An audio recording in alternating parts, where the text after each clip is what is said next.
ಶ್ರೀ ಶಿವಪುರಾಣ ಪಾರ್ವತಿ ಖಂಡ.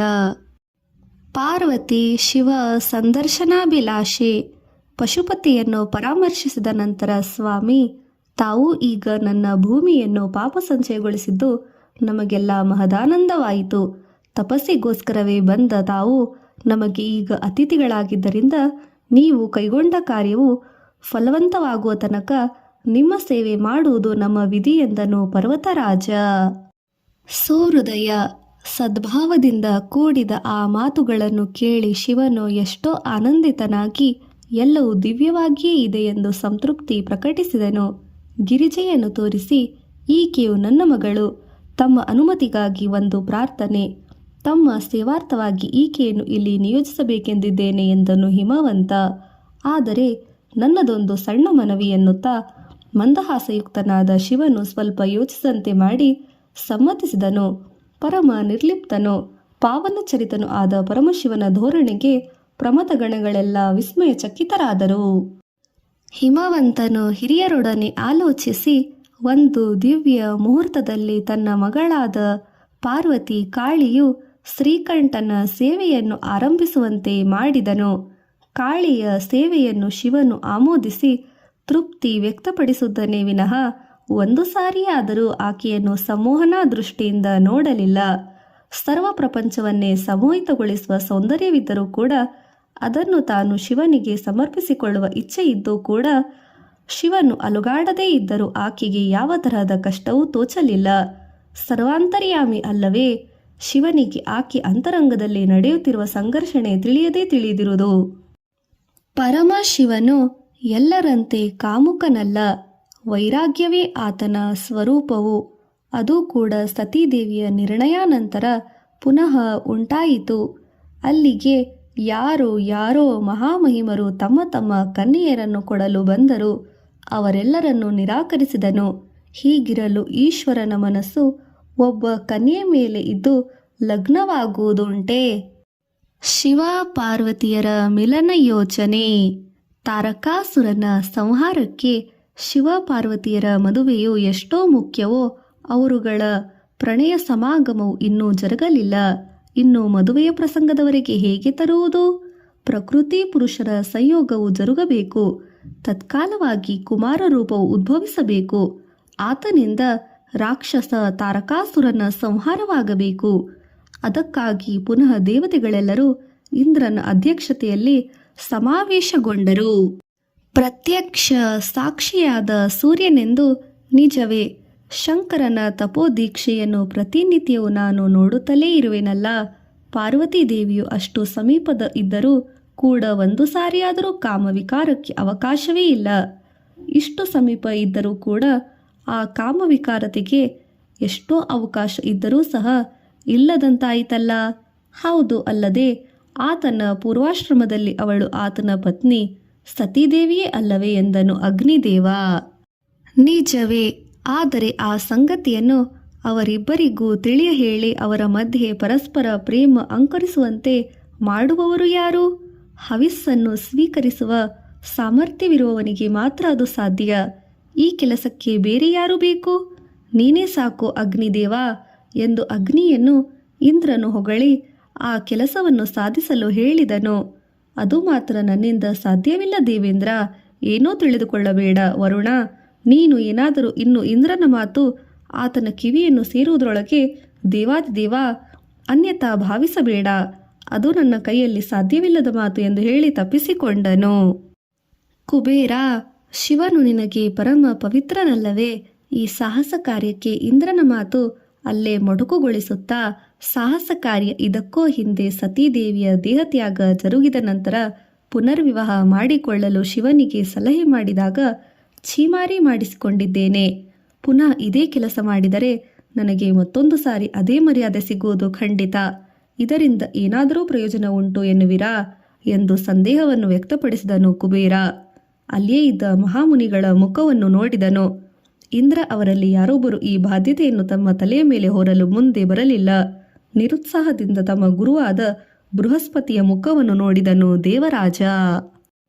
ಬೃಹಸ್ಪತಿಯ ಹಿತೋಪದೇಶ, ಪಾಕಶಾಸನ, ಪಾರ್ವತೀದೇವಿ ಸತೀದೇವಿ ಅವತಾರ ಎನ್ನುವುದು ಪರಮಶಿವನಿಗೆ ತಿಳಿಯದೆ, ಆದರೂ ಆತನು ಅಷ್ಟು ಸುಲಭವಾಗಿ ಸ್ತ್ರೀ ವ್ಯಾಮೋಹವನ್ನು ಹೊಂದುವನೇ? ಅಲ್ಲಿ ಪಾರ್ವತೀದೇವಿ ಆತನನ್ನು ವಿವಾಹವಾಗಲು ಇಷ್ಟವಿಟ್ಟುಕೊಂಡು ಸಾನ್ನಿಧ್ಯದಲ್ಲಿದ್ದು ಆತನ ಅನುಗ್ರಹಕ್ಕೋಸ್ಕರ ಕಾಯುತ್ತಾ ಇರುವಳು. ಆತನಿಗೆ ಪ್ರೀತಿ ಉಂಟಾದರೆ ತಾನೇ ಕಾರ್ಯವು ಸಫಲವಾಗುವುದು. ಇದಕ್ಕಾಗಿ ಸಾಕ್ಷಾತ್ ಆ ಶ್ರೀಮನ್ನಾರಾಯಣನ ತನಯನ ಒಪ್ಪಿಕೊಂಡರೆ ಯಾವುದಾದರೊಂದು ರೀತಿಯಲ್ಲಿ ಕೇಳಿದಾಗ ಸರಿ, ಕಾರ್ಯವು ಫಲಿಸಿದಂತೆ ನೋಡು, ಆಗಲೇ ಬ್ರಹ್ಮ ವಾಕು ಫಲಿಸುವುದು ಎಂದು ದೇವಗುರು ತನ್ನ ಹಿತೋಪದೇಶವನ್ನು ದೇವೇಂದ್ರನಿಗೆ ಕರ್ತವ್ಯವು ಬೋಧೆ ಮಾಡಿದನು. ತಿಳಿದಿದ್ದು ತಡ ಬಂದು ಇಳಿದ ರತಿಪತಿಯನ್ನು ಶಚಿಪತಿಯು ಅತ್ಯಾದರದಿಂದ ಆಹ್ವಾನಿಸಿದನು. ತನ್ನ ಬಳಿ 3 ಲೋಕಗಳ ಉಪಕಾರಾರ್ಥವಾದ ಯಾವುದೋ ಕೆಲಸ ಉಂಟೆಂದು ದೇವೇಂದ್ರನು ತನ್ನನ್ನು ಬರಹೇಳಿಸಬೇಕೆಂದು ಆ ಕ್ಷಣದಲ್ಲಿ ಕಂದರ್ಪನಿಗೆ ಅರ್ಥವಾಯಿತು. ಮದನನಿಗೆ ಮಹಾ ಮರ್ಯಾದೆ. ಒಂದು ವೇಳೆ ದೇವೇಂದ್ರ ಪದವಿಯನ್ನು ಆಶಿಸಿ ಯಾವುದಾದರೂ ಘೋರ ತಪಸ್ಸನ್ನು ಆಚರಿಸುತ್ತಿದ್ದರೇನೋ, ಅದರಿಂದ ಇಂದ್ರನು ಕಳವಳಗೊಂಡು ತಪೋಭಂಗ ಮಾಡುವಂತೆ ನಿಮಿತ್ತದಿಂದ ತನ್ನನ್ನು ಬರಹೇಳಿರುವೆನೋ ಎಂದು ಮನ್ಮಥನು ಆಲೋಚಿಸುತ್ತಾ 1 ನಿಮಿಷ ಕಾದು ಆ ವಿಷಯವನ್ನು ಕೇಳಿದನು ಕೂಡ. ಇನ್ನೆಲ್ಲಿ ಇಂದ್ರ ಪದವಿ ಮನ್ಮಥ? ಅದು ಯಾವತ್ತೋ ತಾರಕಾಸುರನ ಪಾಲಾಗಿದೆ. ಪದವಿ ಇದ್ದರೆ ದೇವಸಭೆಯಲ್ಲಿ ಇರುತ್ತಿದ್ದೇನ ವಿನಃ ಈ ರಹಸ್ಯ ಸ್ಥಳದಲ್ಲಿ ಏತಕ್ಕಾಗಿ ಇರುತ್ತಿದ್ದೆ? ಇಂದ್ರನು ನಿರಸವಾಗಿ ಅಂದನು. ಅಯ್ಯೋ, ಹೀಗಿದೆಯೇ? ನನಗೆ ಈ ಸಂಗತಿಯು ತಿಳಿಯದಲ್ಲ. ಸರಿ, ನಿನಗೆ ತಿಳಿಯದೆ ಹೋದುದರಲ್ಲಿ ಆಶ್ಚರ್ಯಕರವಾದದ್ದು ಏನೂ ಇಲ್ಲ. ತಿಳಿದಿದ್ದರೆ ಅದು ಆಶ್ಚರ್ಯವೇ. ಯಾಕೆಂದರೆ ನಿನ್ನ ಕಾರ್ಯರಂಗವೇ ಬೇರೆ, ನಿನ್ನ ಆನಂದವೇ ಬೇರೆ. ಅಪಾರ್ಥ ಮಾಡಿಕೊಳ್ಳಬೇಡ ಮನ್ಮಥ, ನೀನು ನಿತ್ಯ ಸಂತೋಷಿ ಎಂದು ಜರುಗಿದ ಎಲ್ಲ ಸಂಗತಿಗಳನ್ನು ಮದನನಿಗೆ ವಿವರಿಸಿದನು. ಹೇಳಿದನು ಇಂದ್ರ, ಹೀಗೇನು ಈ ಪ್ರಕಾರ ನಡೆದ ವಿಚಾರಗಳು ನನ್ನಿಂದ ದೇವಗಣಗಳಿಗೆ ಯಾವ ರೀತಿಯ ಸಹಾಯ ಒದಗುವುದೆಂದು ನೀವು ಆಶಿಸುತ್ತಿದ್ದೀರಿ? ಅದಕ್ಕಾಗಿ ನಾನು ಏನು ಮಾಡಬೇಕೆಂದು ಹೇಳಿ, ಶಕ್ತಿ ಮೀರಿ ಪ್ರಯತ್ನಿಸುತ್ತೇನೆ ಎಂದು ಭರವಸೆ ಇತ್ತನು ಮನ್ಮಥ. ನನ್ನ ಧೈರ್ಯವೂ ಕೂಡ ಅದೇ. ನಿಮ್ಮ ಬಲವು ನನ್ನ ಜೊತೆಯಲ್ಲಿರುವುದರಿಂದ ನಾನು ಸುರಾಪತಿಯಾಗಿ ಹೆಮ್ಮೆಯಿಂದಿರುವೆ. ಏನು, ನನ್ನ ಮೇಲಿನ ಅಭಿಮಾನದಿಂದ ನೀನು ಈ ರೀತಿ ಹೇಳುತ್ತಿರುವೆ ಸುರಪತಿ?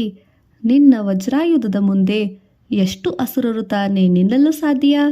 ಆ ಆಯುಧವು ಈಗ ವಿಫಲವಾಗಿದೆ. ಅದು ಅವರ ವರಗರ್ವ. ಅದಕ್ಕಿಂತ ಶಕ್ತಿಯಾದ ಆಯುಧ ಯಾವುದಿದೆ? ಇದೆ, ಅದು ನಿನ್ನ ಸುಮಶರ. ವಿಚಿತ್ರವಾಗಿದೆ. ಕಠಿಣ ಸದೃಶ್ಯವಾದ ವಜ್ರಾಯುಧದಿಂದ ಸಾಧ್ಯವಿಲ್ಲವೆಂದು ಮೇಲೆ ಕೋಮಲವಾದ ಪುಷ್ಪ ಬಾಣಗಳಿಂದ ಸಾಧ್ಯವೇ? ನೋಡೋಣ, ಇದರಲ್ಲಿ ಏನೋ ಗೂಢಾರ್ಥ ಇರುವುದೆಂದು ತೋರುತ್ತದೆ. ಅದೇನೂ ಇಲ್ಲ. ಆದರೂ ಸ್ವಲ್ಪ ಸಂಶಯಯುತನಾದ ಶಚಿಪತಿ, ಸಂಕೋಚವೇಕೆ? ವಿವರವಾಗಿ ಹೇಳುತ್ತೇನೆ ಸುರಪತಿ. ಯಾರಾದರೂ ಸುಂದರಿಯ ಮೇಲೆ ನನ್ನ ಕಾರ್ಯವೇನು ಬೇಕೆನ್ನುವೆಯಾ? ಆ ಮೋಹಿನಿಯ ಬಲೆಯನ್ನು ಸಿಕ್ಕಿ ಹೋಗಿಕೊಂಡಿರುವೆಯಾ? ಆ ಅಸುರನ ವಿಷಯದಲ್ಲಿ ಸುಕುಮಾರನಾದ ನಿನ್ನ ಮಾರಣ ಪ್ರಸಕ್ತಿ ಇರುವುದು. ಎಲ್ಲವೂ ಬಲಾತ್ಕಾರವೇ. ಆ ವಿಚಾರದಲ್ಲಿ ನಿನ್ನ ಪ್ರೇಮ ಅಂಕುರಿಸುವ ಕೆಲಸವು ಜರಗದು. ಇದೆಲ್ಲವೂ ವಿಚಿತ್ರವಾಗಿದೆ. ಹಾಗಾದರೆ ಇದರಲ್ಲಿ ನನ್ನ ಪಾತ್ರ? ಅದೇ ಆ ವಿಷಯವನ್ನೇ ಈಗ ಪ್ರಸ್ತಾಪಿಸುತ್ತಿದ್ದೇನೆ. ನಿನ್ನ ಸುಮಶರನ ಪ್ರಯೋಗ ಸಾಂಬಶಿವನ ಮೇಲೆ ಸಾಗಬೇಕು. ಏನು, ಸಾಂಬಶಿವನ ಮೇಲೆಯೇ? ಭಯವೇ. ಮೇಲ್ನೋಟಕ್ಕೆ ಸ್ವಲ್ಪ ಧೈರ್ಯಯುತನಾಗಿ ಕಂಡುಬಂದರೂ ಮನ್ಮಥನಿಗೆ ಮನಸ್ಸಿನಲ್ಲಿ ಭಯ ಉಂಟಾಯಿತು. ಆದರೂ ಧೈರ್ಯದಿಂದಲೇ ಇದ್ದನು ಮನ್ಮಥ. ನನಗೆಂತಹ ಭಯ? ಆ ಸಂಗತಿ ನಿನಗೆ ತಿಳಿಯದೆ ನಾನು ಎಲ್ಲರಿಗೂ ಅಜಾತಶತ್ರುವಲ್ಲವೇ? ನನ್ನನ್ನು ಮಿತ್ರನಲ್ಲವೆಂದು ಹೇಳುವವರು ಈ 3 ಲೋಕದಲ್ಲಿ ಸ್ವರ್ಗ, ಮತ್ಸರ್ಯ, ಪಾತಾಳ ಇರುವರೇ ಎಂದು ಗಂಭೀರವಾಗಿ ಪ್ರಶ್ನಿಸಿದನು. ನನಗೆ ಮಾತ್ರ ತಿಳಿಯದೇನು? ನೀನು ಘಟನಾನುಘಟಿಯು, ಸಮರ್ಥನು. ಆದ್ದರಿಂದಲೇ ಈ ವಿಷಯದಲ್ಲಿ ನಿನ್ನನ್ನು ಆರಿಸಿದ್ದು. ಹೋಗಲಿ ಎಂದು ಹೊಗಳಿ ನಿಧಾನವಾಗಿ ಒಂದೊಂದು ಅಂಶವನ್ನು ಪ್ರಸ್ತಾಪಿಸಲು ಪ್ರಾರಂಭಿಸಿದನು ಪಾಕಶಾಸನನು. ಪ್ರಸ್ತುತ ಸದಾಶಿವನು ಹಿಮಾಲಯದ ಶಿಖರದಲ್ಲಿರುವ ಓಷಧಿಪ್ರಸ್ಥ ಎನ್ನುವ ಪ್ರಾಂತದಲ್ಲಿ ತಪಸ್ಸು ಮಾಡುತ್ತಿದ್ದಾನೆ. ಆಶ್ಚರ್ಯವಾಗಿ ಇದೆಯಲ್ಲ. ಎಲ್ಲ ತಾಪಸಿಗಳು ಆತನನ್ನು ಕುರಿತು ತಪಸ್ಸನ್ನು ಮಾಡುತ್ತಿರುತ್ತಾರೆ. ಹೀಗಿರುವಾಗ ಆತನು ತಪಸ್ಸು ಯಾರನ್ನು ಕುರಿತು? ನಿಜವೇ, ನನಗೆ ಈ ಆಲೋಚನೆ ಹೊಳೆಯಲೇ ಇಲ್ಲವಲ್ಲ ಮನ್ಮಥ. ಹೇಗಿದ್ದರೂ ಸುಮಶರನ ಬುದ್ಧಿ ಕುಶಲತೆ ಬಹಳ. ನಿನ್ನ ಪುಷ್ಪಬಾಣಗಳು ಹಾಗೆ ಎಂದು ಮೆಚ್ಚುತ್ತಾ, ಅದು ಆ ಮಹಾನುಭಾವನಿಗೆ ಗೊತ್ತು. ನನಗೆ ಹೇಗೆ ತಿಳಿಯುವುದು?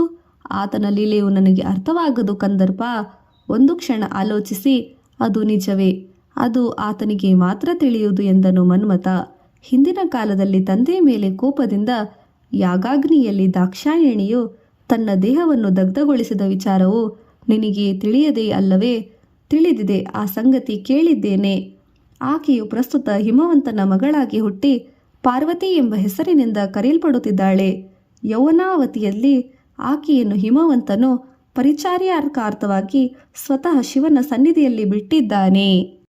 ಒಳ್ಳೆಯದು, ಒಳ್ಳೆಯದು. ಅವರಿಬ್ಬರು ಸತಿಪತಿಗಳಾಗಲು ಒಳ್ಳೆ ಅವಕಾಶ ಸಿಕ್ಕಿದಂತಲ್ಲವೇ? ಮನ್ಮಥ, ಆ ಕೆಲಸ ಅಷ್ಟು ಸುಲಭ ಸಾಧ್ಯವಲ್ಲ. ಅದಕ್ಕಾಗಿ ನಿನ್ನ ಪ್ರಮೇಯವು ಅವಶ್ಯಕ. ಆತನ ಹೃದಯದಲ್ಲಿ ಪ್ರೇಮವು ಅಂಕುರಿಸುವಂತೆ ನಿನ್ನ ಸುಮಶರಗಳ ಪ್ರತಾಪವು ರುಚಿಯನ್ನು ತೋರಿಸಬೇಕು. ತದ್ವಾರ ಅವರಿಬ್ಬರಲ್ಲಿ ಪ್ರಣಯ ಉತ್ಪನ್ನವಾಗಿ ಅದು ವಿವಾಹವಾಗಿ ಪರಿಣಮಿಸಿದಾಗ ತಾರಕಾಸುರನ ವಧೆ ಎನ್ನುವ ಕತೆ ಜರುಗುವುದು. ಆ ಕಾರ್ಯಕ್ರಮ ನಿರ್ವಹಣೆಗೋಸ್ಕರ ನಿನ್ನನ್ನು ಆಹ್ವಾನಿಸಿರುವುದು. ಮೊದಲನೇ ಸಂಕೋಚನದಲ್ಲಿ ಇದ್ದ ಮಹಾಮುನಿಗಳು ಮುನಿಗಣ ದೇವತಾಗಣಗಳ ಹಿತಕ್ಕಾಗಿ ಸುಮಶರನು ತನ್ನ ಕೆಲಸವನ್ನು ಜರುಗಿಸಲು ತನ್ನ ಪರಿವಾರ ಸಮೇತನಾಗಿ ಅಲ್ಲಿಂದ ಹೊರಟನು. ಸೂತ ಮಹರ್ಷಿಗಳು ಹೇಳುತ್ತಿದ್ದ ಕಥಾ ಸಂವಿಧಾನವು ಸಂಭಾಷಣಾತ್ಮಕವಾಗಿ ಇರುವಂತೆ ಆಯಾ ದೃಶ್ಯಗಳೆಲ್ಲ ತಮ್ಮ ಕಣ್ಣಿನಲ್ಲಿ ಕಟ್ಟಿದಂತೆ ಅವೆಲ್ಲ ತಮ್ಮ ಕಣ್ಣೆದುರೇ ಜರುಗಿದಂತೆ ಅನುಭವಿಸುತ್ತಿದ್ದ ಶೌನಕಾದಿ ಮಹಾಮುನಿಗಳೆಲ್ಲರೂ ಒಂದು ಸಂದೇಹವು ಉತ್ಪತ್ತಿಯಾಯಿತು. ಆ ಸಂದೇಹ ನಿವೃತ್ತಿಗಾಗಿ ಮಹಾತ್ಮ ಪೌರಾಣಿಕ ಕಥಾಶ್ರವಣಾನಂದ ಬ್ರಹ್ಮ ನಮಗೊಂದು ಸಂದೇಹವು ದೇವತೆಗಳನ್ನು ಇಷ್ಟರ ಮಟ್ಟಿಗೆ ಬಾಧಿಸುತ್ತಿದ್ದ ಆ ತಾರಕಾಸುರನು ಯಾರು? ಆತನು ಹೊಂದಿದ್ದ ವರವೇನು? ಈ ಕಥೆಯೊಡನೆ ಸಂಬಂಧವನ್ನು ಹೊಂದಿರುವ ಆತನ ವೃತ್ತಾಂತವನ್ನು ವಿವರಿಸಿ ಎಂದು ಕೇಳಿದರು. ಅವಶ್ಯವಾಗಿ ಹಾಗೆಯೇ ಆಗಲಿ ಎಂದ ಆ ರೋಮಹರ್ಷಣ ಪುತ್ರನು ತಾರಕಾಸುರನ ಕಥೆಯನ್ನು ಹೇಳಲು ಪ್ರಾರಂಭಿಸಿದನು.